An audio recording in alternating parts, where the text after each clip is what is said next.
Excellences, Monsieur le Président de la 78e session de l'Assemblée générale des Nations unies, Excellences, Monsieur le Secrétaire général de l'Organisation des Nations unies, distinguées personnalités, au nom de son Excellence le capitaine Ibrahim Traoré, président de la transition, chef de l'État, recevez les salutations fraternelles du peuple et du gouvernement du Burkina Faso. Au nom du peuple burkinabé, je m'incline respectueusement sur la mémoire des grands leaders dans le monde qui ont fait rêver et espérer d'une société humaine juste et équitable à travers leur engagement, détermination et esprit de sacrifice.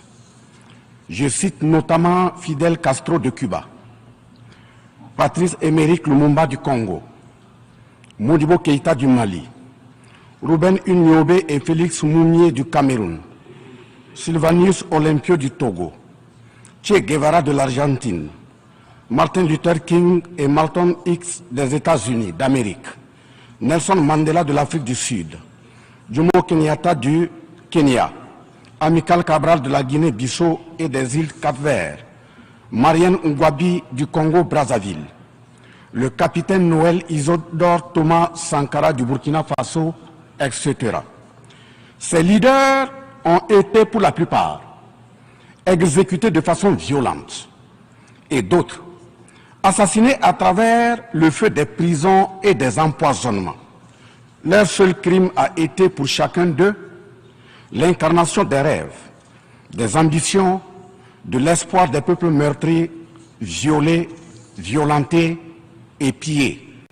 Monsieur le Président, ma présence à cette tribune honore des Nations unies, au nom du Burkina Faso, pays des hommes intègres, n'est pas pour ériger des murs de lamentation. Je ne suis non plus pas là pour vous livrer finance, mais j'ai été plutôt mandaté en sacrifice pour vous dire que le mensonge d'État, l'hypocrisie diplomatique, la boulimie du pouvoir, la recherche effrénée du gain, l'esprit démoniaque de domination et d'exploitation de l'homme par l'homme sont les vrais plaies qui gangrènent notre vivre ensemble et font courir toute la société à sa perte, y compris donc notre organisation, l'ONU. Son Excellence, M. Antonio Guterres, secrétaire général de l'Organisation des Nations unies, Son Excellence, M. Joe Biden, président des États-Unis, Son Excellence, M. Denis Francis, représentant permanent de la Trinité et Tobago auprès des Nations unies, élu président de la 78e session de l'Assemblée générale, Son Excellence, M. Luis Inácio Lula da Silva, président de la République fédérative du Brésil, permettez-moi de reprendre ici des parties de vos propos, discours respectifs prononcés à cette même tribune, à l'ouverture de cette 78e session. Primo, je cite, « Nous sommes dans un monde sans dessus-dessous. Des cadavres jonchent les plages où des milliardaires se prélassent. » Pour la deuxième personnalité, je cite, « Nous sommes à la croisée des chemins. Nous avons une cause commune, à savoir léguer à nos enfants un monde avec un bon climat social. » Fin de citation. Pour la troisième personnalité, je cite, « Malgré les difficultés, nous pouvons nous en sortir. Ce ne sont pas les capacités qui manquent, mais la volonté politique. Sinon, nous pouvons apporter le progrès et la paix pour tous. » Fin de citation. Pour la quatrième personnalité, je cite, « Il y a dissonance entre les discours et les pratiques, les faits. Le Conseil de sécurité de l'ONU est paralysé. L'ONU doit assumer ses fonctions d'un monde solidaire et équitable, conformément aux principes édictés dans la charte. Cela suppose qu'on ait le courage de lutter contre les inégalités. » Fin de citation. La quintessence des expressions de ces quatre autres personnalités signifie clairement que les inégalités dans le monde sont voulues, sinon qu'avec un minimum de courage et de volonté politique, nous pouvons, à défaut de les éradiquer, les améniser à leur congrue expression. En effet, chaque année, les discours pleuvent au même titre que les promesses et engagements. Les preuves de la dissonance entre les discours et les faits sur ces questions de principe contenues dans la charte de l'ONU dont la justice, l'égalité, la dignité, l'intégrité, le droit à l'autodétermination, la souveraineté des États, l'inviolabilité du territoire et le respect du droit international sont ce qui se passe en Libye, dans le Sahel, précisément sur le Niger, et sur la crise entre la Russie et l'Ukraine. D'abord, en Libye, suite à cette catastrophe diluvienne, des milliers de voix ont été fauchées, des milliers de vies donc ont été fauchées. Pour badigeonner nos consciences de tranquillité transparente, chaque nation se précipite pour présenter sa compassion, sa solidarité. C'est certes pour donner l'impression que nous vivons en société et que nous défendons des valeurs.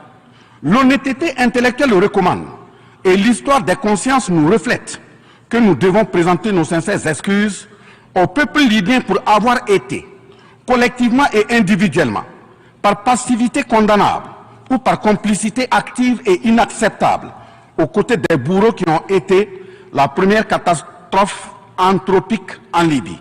C'est cette catastrophe qui a mis la Libye à genoux en la saccageant et tuant son guide avant que les eaux de déluge ne viennent l'endeuiller davantage. Et malheureusement, à la tête de cette catastrophe humaine était l'ONU sous la résolution 1970. Et le silence coupable voit la complicité de la CEDEAO et de l'Union africaine. Cette macabre intervention, avec la France de Nicolas Sarkozy en tête, a liquidé le guide libyen, le colonel Muammar Kadhafi, le 20 octobre 2011. Si les condoléances au peuple libyen avaient un minimum de bon sens et sans hypocrisie, cette diplomatie macabre n'aurait jamais lieu autour du cas du Niger pour y créer une Libye bis. Ensuite, pour preuve que les relations internationales sont teintées d'une haute hypocrisie diplomatique, dénudées de conscience, de morale, de dignité, d'intégrité, de justice, donc de paix, ce sont encore les mêmes gesticulations dans un aliment scandaleusement mortifère qui s'agitent comme des fauves autour de leur proie blessée pour la dévorer. Aujourd'hui, nous avons fait le constat malheureux que contrairement au discours de profession de bonne foi prononcé à cette tribune de l'ONU, invitant au respect de la charte de l'ONU et du droit international, les dirigeants représentant le peuple frère du Niger ont été pratiquement interdits d'accès au siège des Nations Unies. Le Burkina Faso condamne fermement cette manœuvre sordide qui relève de pratiques moyenâgeuses. Cela ne peut évidemment se faire que par des esprits en perte de valeurs essentielles pour toute vie harmonieuse en société. De ce fait, nous renchérissons pour dire que l'ONU ne doit en aucun cas être un instrument dans les mains d'un quelconque pays. Les leaders panafricanistes qui se sont battus pour l'unité africaine, nos grands-parents qui sont tombés dignement sous les balles assassines des colons, les dignes fils africains qui se sont sacrifiés pour l'honneur sur le continent et qui ont lutté férocement contre la traite négrière et le néocolonialisme, ont eu leur sommeil de guerriers perturbé pour avoir entendu qu'une poignée d'enfants égarés de l'Afrique tiennent le Niger, telle une boule de coton, à l'envahisseur afin qu'il y mette le feu. Oui, cher continent africain, une poignée de tes enfants a décidé de t'humilier et de te vilipender à travers le mensonge éhonté d'État, en commençant par le Niger. Par conséquent, je lance un appel vibrant et solennel au peuple sénégalais, béninois, nigérian, ghanéen, tchadien, ivoirien, comorien, bissau-guinéen et tous les peuples d'Afrique à se mobiliser davantage dans la fraternité et la solidarité africaine afin d'éviter que les impérialistes mettent le feu au Niger, comme le cas de la Libye. Monsieur le Président, Monsieur le Secrétaire général, distingué personnalité, j'insiste à cette tribune de l'ONU et devant le monde entier que la CEDEAO, l'Union africaine et l'ONU doivent impérativement se muer en des organisations véritables des peuples en lieu et place de structures d'une minorité de chefs d'État. Elles ne doivent pas être utilisées et instrumentalisées pour déstabiliser des pays frères en assassinant leurs leaders. Ce n'est qu'à ce prix que la charte de l'ONU et le droit international auront un sens. Enfin, parlant de la charte de l'ONU et du droit international, un conflit entre la Russie et l'Ukraine est entretenu et voulu par certaines puissances. Ainsi, plusieurs pays occidentaux, notamment les États-Unis et l'Union européenne, y ont déversé toutes sortes de soutien, notamment militaire. Les populations civiles ukrainiennes, engagées comme volontaires, dont certains pilotent même des chars, sont félicités et traités de patriotes. Le Mali, le Niger et le Burkina Faso font face à une guerre qui leur a été imposée par l'impérialisme sous le couvert de terroristes de tout acabit, sémant terreur et désolation. Malgré l'existence de cette même charte des Nations Unies, avec ses principes d'égalité, de justice d'une part, et d'autre part, le même droit international invoqué à cette tribune de l'ONU, il y a nettement un fossé abyssal dans le traitement des questions. En effet, prenant le cas du Burkina Faso, les populations civiles, face aux incursions barbares et meurtrières des terroristes, ont décidé de s'engager aux côtés des forces de défense et de sécurité. Ces populations ainsi engagées, formées et encadrées par les FDS, sont appelées des volontaires pour la défense de la patrie. Ainsi, au Burkina Faso, nous avons 58 000 VDP, dont 42 000 VDP communaux et 16 000 VDP nationaux qui combattent sur tous les fronts aux côtés des forces de défense et de sécurité, formées, encadrées, orientées par elles. Celles-ci n'agissent que sur instruction et surveillance des FDS et conformément à des textes réglementaires en vue de protéger leur vie et leurs biens. Ce sont ces patriotes que certains chefs d'État de la CEDEAO et de l'Union africaine, sur instrumentalisation de puissances impérialistes capitalistes, tentent de faire croire à la communauté internationale que ce sont des milices. C'est cela le mensonge éhonté d'État. Monsieur le Président, si la communauté internationale était honnête et sincère dans son engagement contre le terrorisme, il ne perdurera point, de sorte à ce que des populations civiles s'engagent et se forment pour assurer leur propre défense. Parlant d'un manque de franchise de cette communauté internationale, voici les exemples. Premièrement, lorsque le Mali, le Burkina Faso, le Niger et d'autres pays se sont organisés sur leurs frontières communes en mutualisant leurs forces pour faire face au terrorisme, la France est venue de nulle part imposer son instrument qu'est le G5 Sahel. Aujourd'hui, la CEDEAO, qui a subitement une force d'intervention pour rétablir des démocraties, a annoncé un apport de 2 milliards de dollars US. Mais à la création de cette G5 Sahel, jusqu'à nos jours, à sa vaporisation, cette CEDEAO n'a pu débourser que 25 millions de dollars, 25 millions de dollars US. Où est donc le sérieux dans la défense des vies humaines prônée par la Déclaration universelle des droits de l'homme et des peuples? Deuxièmement, le Burkina Faso subit des sanctions cyniques suite au coup d'État du 30 septembre 2022. Cette nébuleuse dite communauté internationale, sous l'impulsion de la France qui est passée par ses valets locaux en Afrique, a tenté d'abord de faire nommer un Premier ministre au Burkina Faso en vain. Ensuite, ils sont passés à l'imposition de ministres dans des postes stratégiques au sein du gouvernement burkinabé en vain. Et enfin, ils ont négocié le maintien des relations afin que le capitaine Ibrahim Traoré mette en œuvre tout ce qu'ils décideront, condition sine qua non d'une durée à souhait au pouvoir. L'ayant aussi refusé, au nom de l'intérêt supérieur de son peuple, une avalanche de mesures répressives, de menaces, de tentatives de coup d'État, manœuvres immorales sont en élaboration dans des laboratoires criminels. Et malheureusement, toutes ces manœuvres et missions macabres sont pilotées en marionnettes téléguidées par des personnages de couloir présidentiel africains. C'est ainsi que même cette fameuse initiative d'Accra, sans le Mali, n'a pas fait long feu. Troisièmement, en plus des coupures d'aide, d'annulation de conventions de formation de nos forces de défense et de sécurité, nous assistons au blocage de notre matériel militaire, commandé avec la sueur de nos compatriotes, toujours sous l'impulsion de la France. En exemple, pour les vecteurs aériens nécessaires pour le contrôle et la défense du territoire, nous avons eu un contrat avec le Brésil, dont la licence d'armes devait provenir de la Belgique et le système de navigation de tir ainsi que des caméras des États-Unis d'Amérique, puis un moteur du Canada. Ces moyens sont aujourd'hui fallacieusement et cyniquement bloqués. Vous parlez de défense des droits humains à cette tribune de l'ONU. Je vous invite donc à nous livrer incessamment nos armes pour la défense et la protection de nos populations meurtries. En tout état de cause, vous êtes solennellement saisis. Et si rien n'est fait, l'histoire vous tiendra responsable de non-assistance à personne en danger. Monsieur le Président, Monsieur le Secrétaire général, ce tableau peu reluisant de cette communauté internationale, caractérisée par la non-assistance à États en proie au terrorisme, l'hypocrisie internationale, la suprématie de quelques puissances au sein de l'ONU, la complicité au pillage de l'Afrique, etc., ne commande-t-il pas la traduction de cette communauté internationale devant la Cour pénale internationale? En un mot, notre sécurité sera assurée par nous-mêmes en priorité et non par quelqu'un d'autre.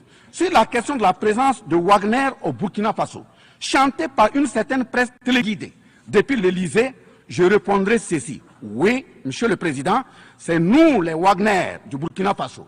Oui, ces braves forces de défense et de sécurité et volontaires pour la défense de la patrie sont les Wagner du Burkina Faso. Par conséquent, du haut de cette tribune de l'ONU, je magnifie le sacrifice de tout patriote au nom de l'intérêt national.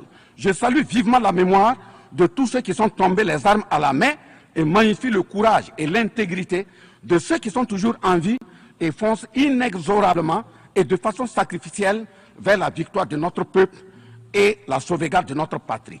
Au lieu de nous aider à arrêter cette saignée humaine, ce sont des accusations fallacieuses, des mensonges éhontés d'État, englobés dans une diplomatie d'hypocrisie et des menaces voilées pour nous indiquer des partenaires à fréquenter et des conduites à tenir. Nous disons non.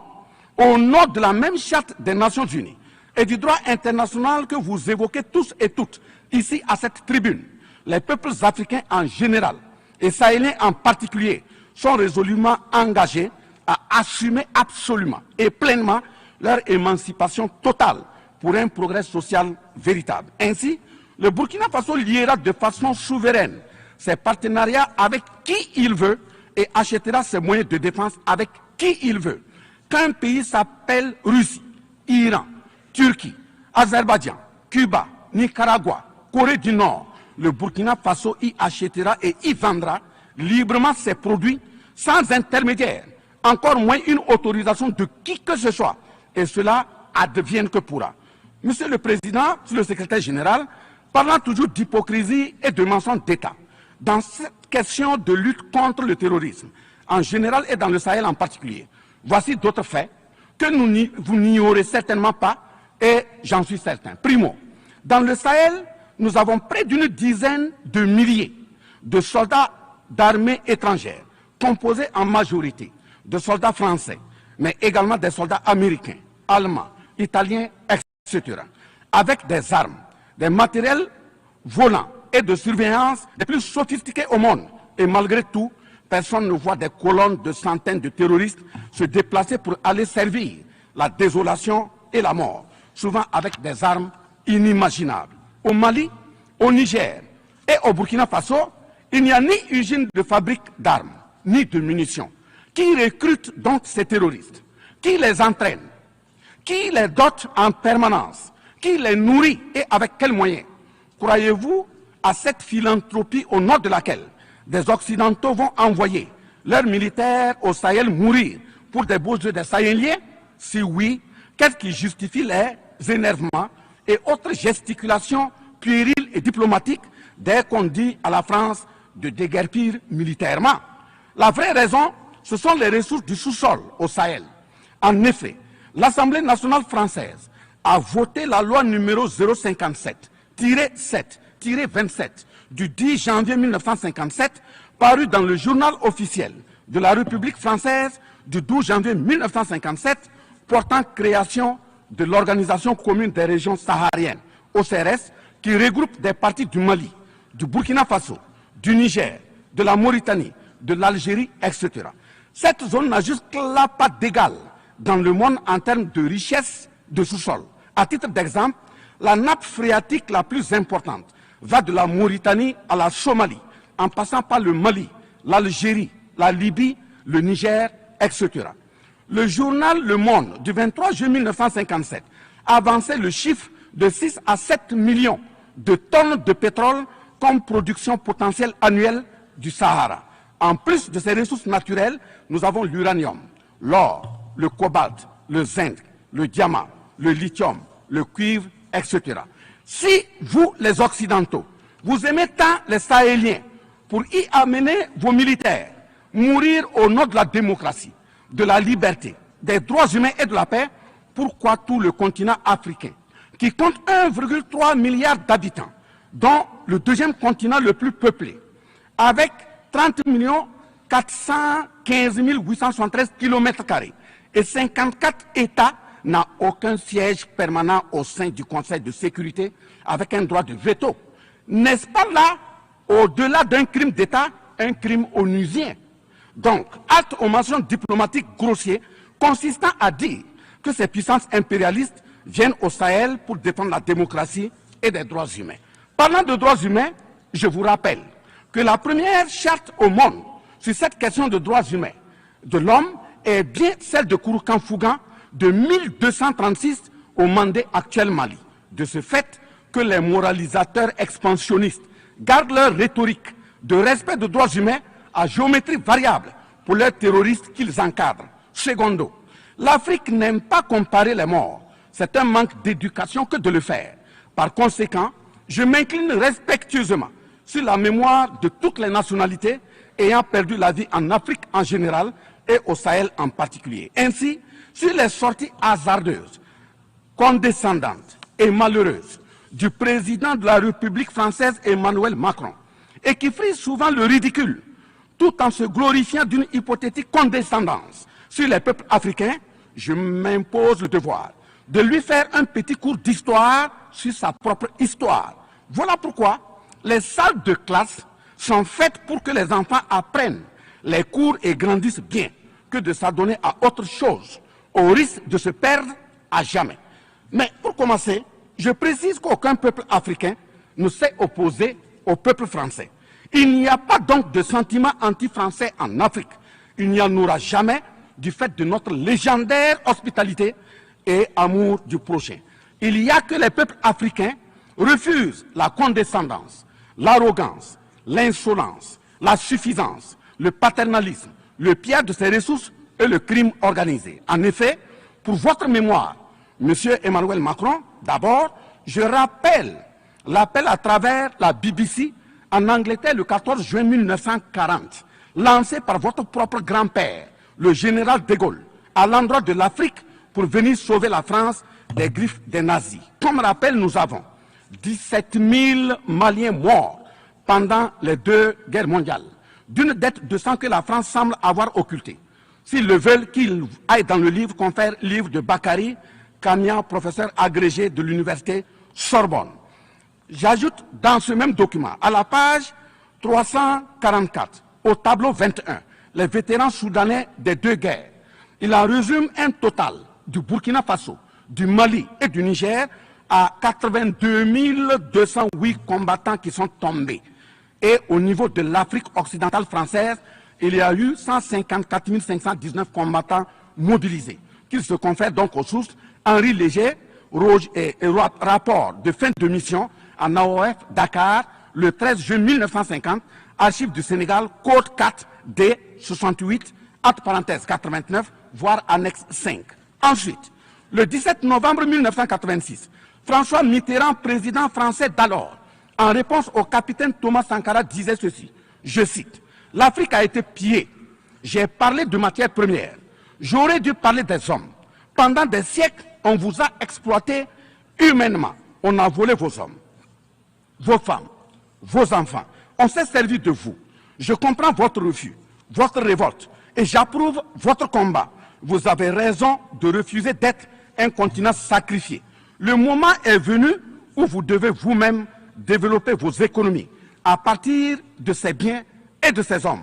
Et le devoir de ces pays qui ont profité abusivement du travail africain, c'est de restituer à l'Afrique une part de ce qui a été pris au travers des siècles derniers. Fin de citation. Effectivement, l'Afrique a toujours été vachement pillée, mais elle reste riche en hommes, en valeur et en richesse minière. Pour preuve, parlant de ces ressources minières, l'Afrique, c'est 30% des ressources minérales mondiales, 40% des réserves d'or, 33% des réserves de diamants, 80% des réserves de coltan, 60% des réserves de cobalt, 55% des réserves en uranium, etc. C'est pour la défense ferme de cette Afrique que la jeunesse africaine est plus que jamais debout. Monsieur Macron, avez-vous encore besoin d'un peu d'histoire pour vous remémorer? Enfin, bien avant cette sortie regrettable et donc malheureuse du président français Emmanuel Macron, il s'était attaqué, comme tant d'autres de ses compatriotes politiciens, à la maternité africaine. Et là aussi, je tiens à lui rappeler que l'Allemagne compte 80 millions d'habitants environ sur une superficie de 347 000 km² face au Congo, qui a 95 millions d'habitants sur une superficie de 2 345 000 km². Deuxièmement, la Belgique compte 11 millions d'habitants sur une superficie de 30 000 km² face au Gabon, qui a 2,5 millions d'habitants sur une superficie de 267 000 km². Troisièmement, la France compte 68 millions d'habitants sur 672 329 km² face à la Namibie, qui compte 2,5 millions d'habitants sur une superficie de 825 000 km². C'est fort de tout ce qui précède que, justement, Aimé Césaire, paix à son âme, disait, je cite, « L'Afrique est le seul continent au monde où les populations chantent et dansent et applaudissent pour ceux qui les appauvrissent, les affament et les torturent.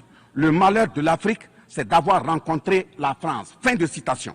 Certes que l'Occident a violenté, volé et violé l'Afrique. Quelle est notre part de responsabilité en tant que dirigeants africains? N'est-ce pas nous, dirigeants africains, qui prêtons le flanc pour qu'on nous piétine? En effet, nous avons abandonné notre identité pour ne rien être.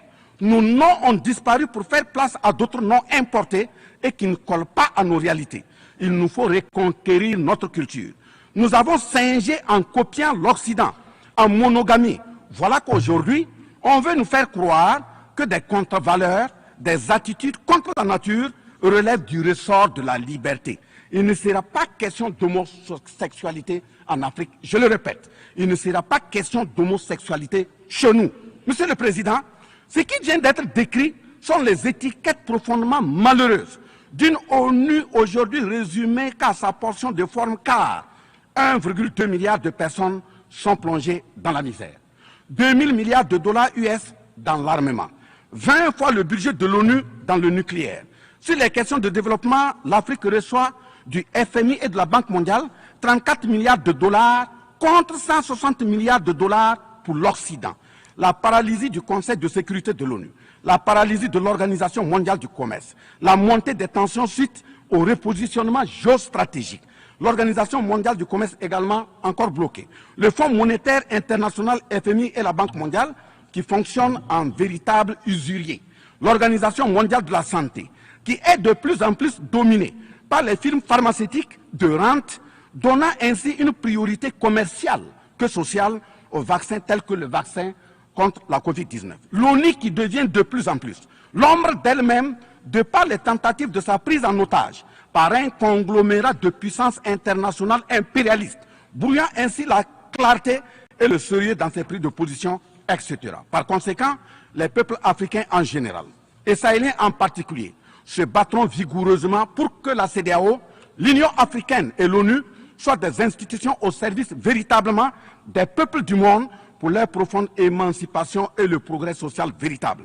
Parce que ce sont les manquements de ces organisations, leur manque de sincérité, leurs décisions clientélistes et à géométrie variable, la couverture des tripatouillages constitutionnels avec leur lot de crimes, la promotion de la mauvaise gouvernance, le pillage, la désorganisation sociale et la corruption qui conduisent immanquablement au coup d'État, qui ne sont donc que des conséquences. Traitons donc les causes et les conséquences disparaîtront d'elles-mêmes.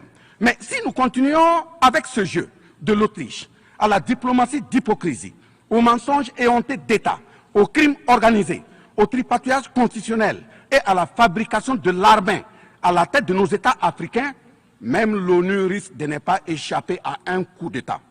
À bon entendeur, salut. Dans ce sens,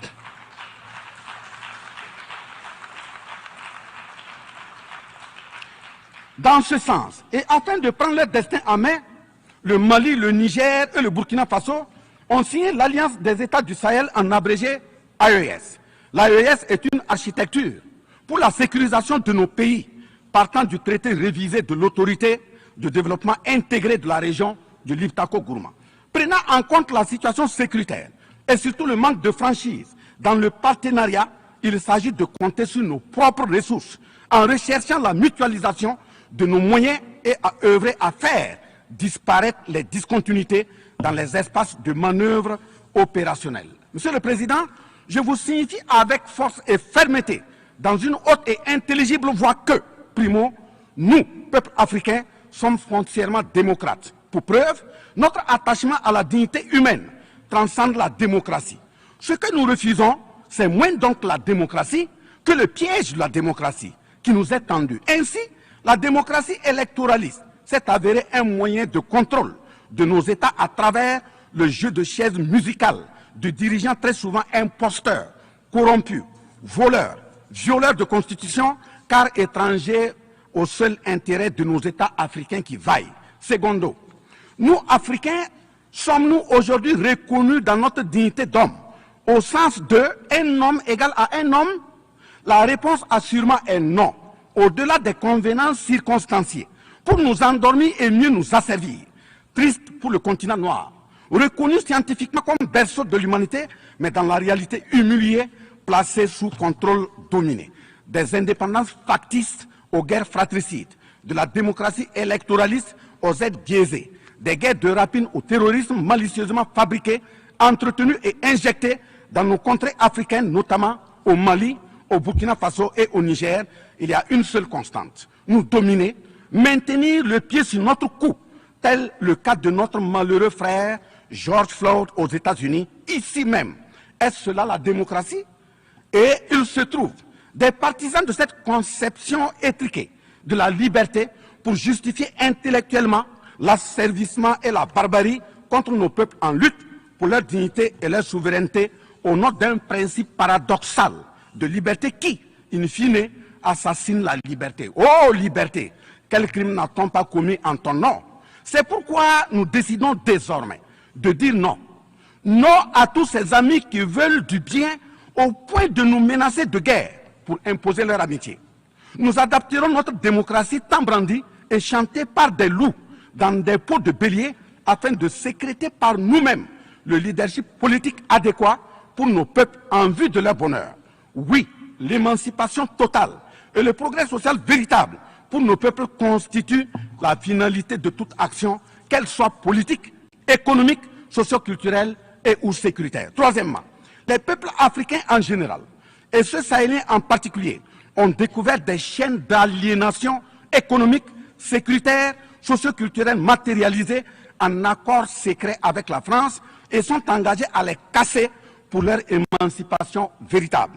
Ce sont entre autres, premièrement, la dette coloniale. Nous n'allons pas fermer les yeux et la payer tout en laissant nos populations mourir de faim et de soif et voire de maladie. Deuxièmement, la question de la monnaie dont le franc CFA, appelé franc des colonies françaises d'Afrique, n'est pas une priorité africaine.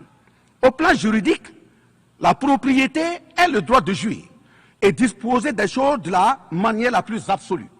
Confère article 544 du Code civil français chez eux-mêmes.